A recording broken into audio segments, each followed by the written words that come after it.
السلام علیکم دوستو، میں ہوں عدنان وحید اور آپ دیکھ رہے ہیں آل ان ون عدنان چینل۔ آج کی ویڈیو میں ایک ایسے شخص کی کہانی بیان کی گئی ہے کہ جو حج کرنے گیا تو اس نے کیسے اپنے طریقے اور سلیقے سے اپنے رب کو منا لیا۔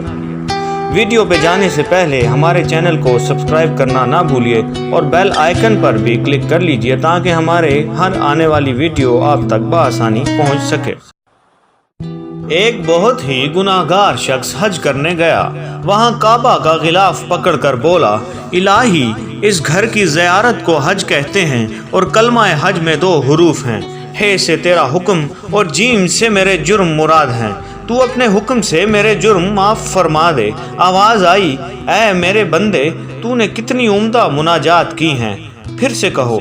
وہ دوبارہ نئے انداز سے یوں بولا، اے میرے بخشن ہار، اے غفار، تیری مغفرت کا دریا گناہگاروں کی مغفرت و بخشش کے لیے پرجوش ہے اور تیری رحمت کا خزانہ ہر سوالی کے لیے کھلا ہے۔ الہی، اس گھر کی زیارت کو حج کہتے ہیں اور حج 2 حروف پر مشتمل ہے اور جیم۔ ہے سے میری حاجت اور جیم سے تیرا جود و کرم ہے، تو اپنے جود و کرم سے اس مسکین کی حاجت پوری فرما دے۔ آواز آئی، اے میرے بندے، تو نے کیا خوب حمد کہی، پھر کہو۔ وہ پھر عرض کرنے لگا، اے خالق کائنات، تیری ذات ہر عیب و نقص اور کمزوری سے پاک ہے، تو نے اپنی عافیت کا پردہ مسلمانوں پر ڈال رکھا ہے۔ میرے رب، اس گھر کی زیارت کو حج کہتے ہیں اور حج کے 2 حروف ہیں، ہے اور جیم۔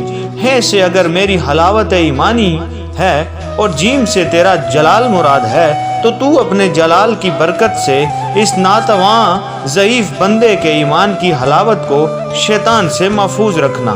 آواز آئی، اے میرے مخلص ترین عاشق و صادق بندے، تو نے میرے حکم، میرے جود و کرم اور میرے جلال کے توسل سے جو کچھ طلب کیا ہے تجھے عطا فرمایا۔ اور پھر فرمایا، ہمارا تو کام ہی مانگنے والے کا دامن بھر دینا ہے، مگر بات تو یہ ہے کوئی سلیقے سے مانگے تو صحیح، کسی کو مانگنے کا سلیقہ تو آتا ہو۔